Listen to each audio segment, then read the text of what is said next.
Bonsoir, fidèles auditeurs. Voici les titres du journal. Le projet communautaire d'épargne et de crédit interne a été lancé ce matin à Thiéviers. La lutte contre la malnutrition a fait l'objet d'une formation de 5 jours. Nous allons aussi parler de l'association humanitaire pour le développement durable, une association qui œuvre dans l'entrepreneuriat et le développement des jeunes.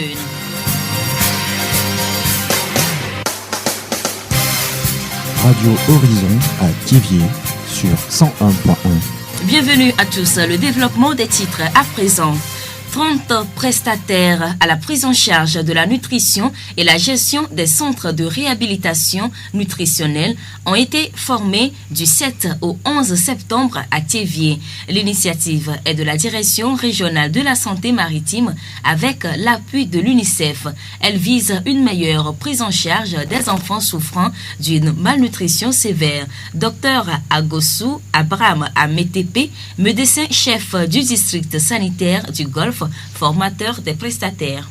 Il y avait eu une évaluation de l'état nutritionnel des enfants au Togo en 2006 qui avait montré que la prévalence de la malnutrition au Togo était un peu élevée, mais cela variait d'une région à une autre. Et en 2006, la prévalence dans la région maritime était un peu élevée. Et c'est depuis ce temps-là qu'on avait formé des prestataires dans les formations sanitaires pour prendre en charge ces enfants. C'est vrai qu'aujourd'hui, la situation s'est nettement améliorée, mais les formations sanitaires continuent d'enregistrer des cas de malnutrie. Et c'est pour cela que la région maritime, avec l'appui du Service national de nutrition et les partenaires, en particulier l'UNICEF, ont décidé de former tous les centres de la région maritime qui n'avaient pas de prestataires formés, pour donner la chance à tous les enfants malnutris qui consultent dans les formations sanitaires de la région maritime d'être vus par un prestataire formé. La malnutrition, c'est quand une personne se nourrit mal. Qu'entendons-nous par la nutrition, docteur Agossou? Bon, la nutrition, c'est un ensemble de moyens, de stratégies qu'un être humain doit mettre en œuvre pour s'assurer que ce qu'il mange va contribuer à son bon développement sans le rendre malade. Généralement, quand on parle de nutrition, on parle des aliments qu'il faut manger et ce qu'il faut éviter, à quelle fréquence il faut manger ces aliments, qu'est-ce qui doit composer ces aliments, comment en prendre soin pour en tirer le maximum de profit. Je ne crois pas que l'alimentation doit varier en fonction du sexe, non. C'est vrai que la croissance d'un enfant jusqu'à l'adolescence, même au-delà, varie en fonction du sexe, mais l'alimentation ne doit pas dépendre du sexe. Aussi bien le sexe féminin que le sexe masculin, les deux sexes doivent manger équilibré, manger ce qui doit apporter des nutriments nécessaires à la croissance et à la protection de l'organisme. Madame Eusebio Amenouvé Afiavi Povi, sage-femme d'État au centre médico-social de Baguida, a pris part à cette formation. Elle nous donne les causes de la malnutrition. Les causes de la malnutrition sont vraiment nombreuses. Premièrement, prenons les causes nutritionnelles. La maman qui n'est pas bien informée et la maman qui n'allaite pas exclusivement son enfant au sein. On sait que dès la naissance jusqu'à l'âge de 6 mois, l'enfant doit être alimenté exclusivement au sein. La maman qui donne autre aliment à son enfant, à part le lait maternel, l'enfant là peut toutefois tomber dans la malnutrition, d'autant plus qu'elle reçoit d'autres nutriments qui ne sont pas appropriés à son organisme. Donc cet enfant-là peut, dès le bas âge, commencer la malnutrition.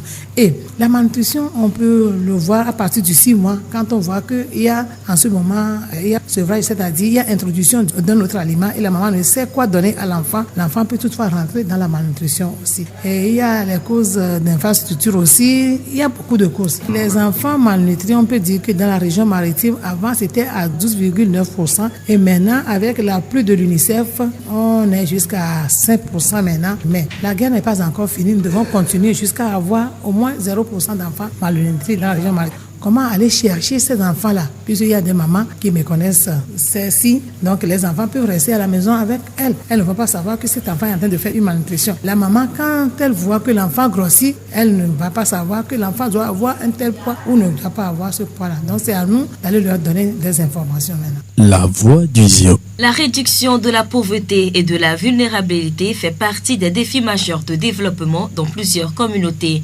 Pour améliorer un tant soit peu la vie des populations, des initiatives sont créées de part et d'autre, à l'exemple du projet communautaire d'épargne et de crédit interne qui a vu le jour ce vendredi à Théviers.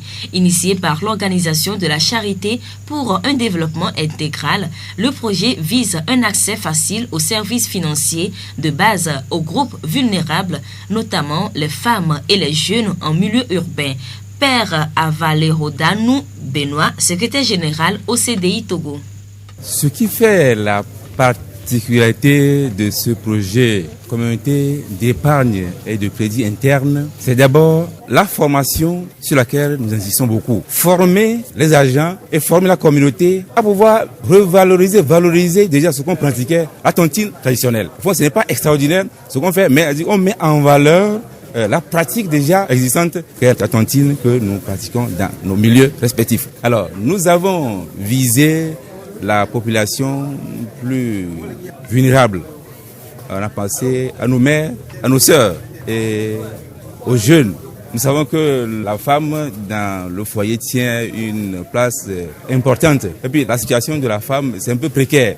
C'est pourquoi le CDI a visé au premier abord de réaliser le projet en faveur de nos mères et de nos sœurs. Alors c'est un projet pilote. On a commencé avec ce projet pilote et dans 2 ans, si tout va bien, si tout marche bien, alors on va continuer à l'étaler sur l'ensemble des diocèses du Togo. L'intérêt de l'OCDI, ce n'est pas l'intérêt monétaire, pécuniaire, non. Notre intérêt, c'est l'homme, mais l'homme debout. L'homme, c'est la route de l'Église, la route vers Dieu. Donc nous voulons travailler pour que l'homme soit debout, que la femme se prenne en charge elle-même.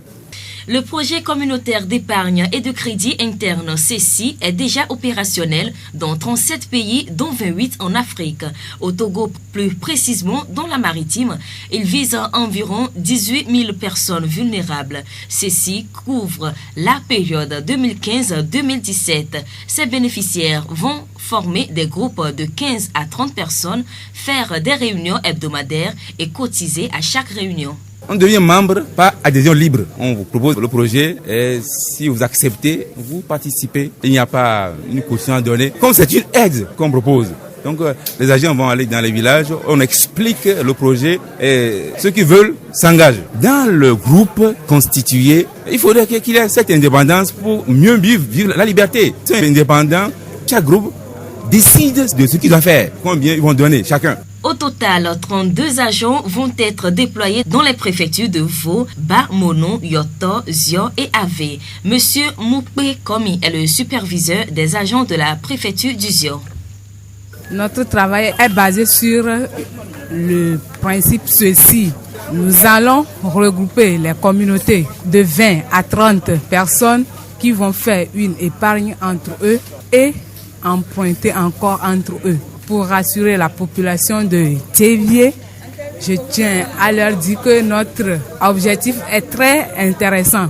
Je leur invite à participer à notre ceci pour le développement de notre communauté. Premièrement, moi-même, j'ai la volonté de faire ce travail à l'OCDI. Donc, je suis déterminé, comme je suis choisi pour faire ce travail, donc je suis déterminé à faire ce travail pour que, à la fin de ce travail, je reçoive un certificat de PSP pour encore un bagage lourd dans mes connaissances. Chez les membres de nos communautés, à mon arrivée chez eux, donc je vais les amener à encore améliorer leur cotisation locale. Je vais leur préciser les avantages que l'OCDE voulait entreprendre pour mieux vivre dans leur famille. Toutes nos excuses. Vous venez plutôt de suivre les interventions de quelques agents de terrain. Notons que le projet communauté d'épargne et de crédit interne se base sur 3 stratégies: mobilisation commune, formation et promotion des prestataires de services.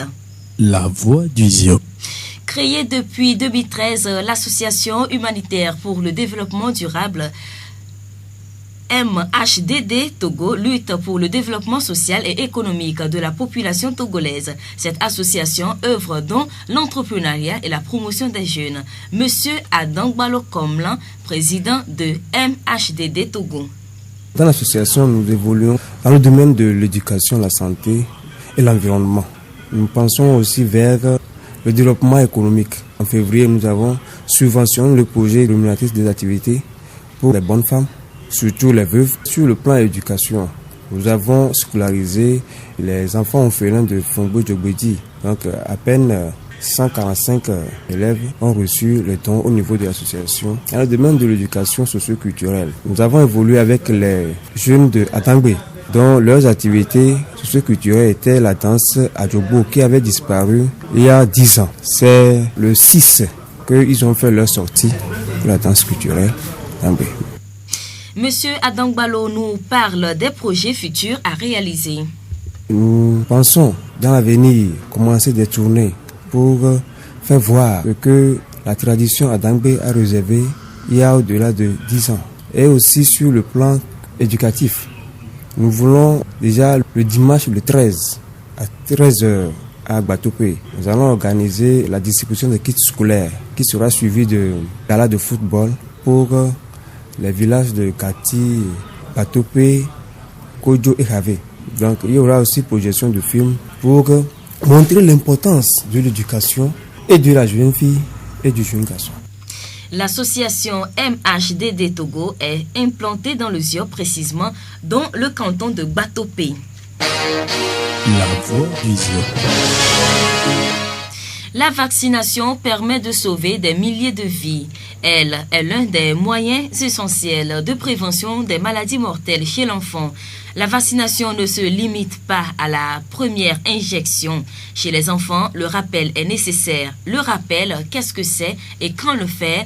Assistant Boumepol, chargé de la vaccination à la polyclinique de Thiévier. Le rappel, c'est de répondre à un rendez-vous qui est fixé. C'est-à-dire les vaccinations que nous faisons aux enfants, nous avons toujours mis au crayon les rendez-vous auxquels ils doivent revenir pour continuer ces vaccinations. Ce qui veut dire que par rapport à chaque vaccin, il y a le nombre de doses qu'il faut faire, le nombre d'injections qu'il faut faire pour être vraiment protégé dans la vie. Donc c'est ces rappels-là, ces rendez-vous-là qui doivent respecter que nous appelons en fait des rappels. Aujourd'hui, quand nous prenons par exemple le vaccin contre la tuberculose que nous faisons aux enfants, ça n'a même pas de rappel. Une fois que vous le faites dans la vie, c'est fini pour toute la vie. Quand nous prenons les vaccins antitétaniques par exemple que nous faisons aux femmes enceintes, sur ces vaccins-là, il faut faire au moins 5 doses. Ce qui veut dire qu'il faut faire 4 rappels de ces vaccins-là. Quand vous faites la première dose, 1 mois après, vous faites la deuxième, 5 mois après la deuxième, vous faites la troisième, 1 an après la troisième, vous faites la quatrième, 1 an après la quatrième, vous faites la cinquième. Donc, ça vous fait des rendez-vous à respecter. Et chaque antigène a ses rendez-vous. Quand nous prenons le cas de l'hépatite B, par exemple, quand on te fait ça, 1 mois, tu dois revenir, 5 mois après, tu dois revenir pour le faire. Donc, c'est des intervalles bien précis qui constituent ces rappels-là, en fait, pour nous. Et donc, souvent, vous allez entendre parler, dire que quand nous faisons les pentavalents aux enfants, il y a dit que les vaccins que nous faisons sur la clé d'habitude, il y a des rappels que nous faisons 1 an après la troisième injection. Ça, ce sont des vaccins normalement qu'on devait prescrire aux dames, ils doivent payer à la pharmacie, qui sont vraiment chers. Mais nous aidons toutefois nos femmes ici, nous faisons ces rappels-là, quand c'est important. La voix du Zio. Depuis 2008, le 11 septembre est reconnu Journée mondiale de lutte contre le terrorisme. Cette journée est l'occasion de renforcer la solidarité envers les victimes et leurs familles et de renforcer les liens entre les diverses associations d'aide aux personnes touchées par des actes de terrorisme. L'association SOS Attentat SOS Terrorisme souhaite par ce rapprochement créer un véritable réseau qui apportera des réponses, un soutien, une écoute aux victimes sans discrimination aucune. Notons que ce 11 septembre 2015 est le 14e anniversaire des attentats perpétrés contre les tours jumelles des États-Unis, le World Trade Center. Plus de 2700 personnes ont perdu la vie ce jour-là.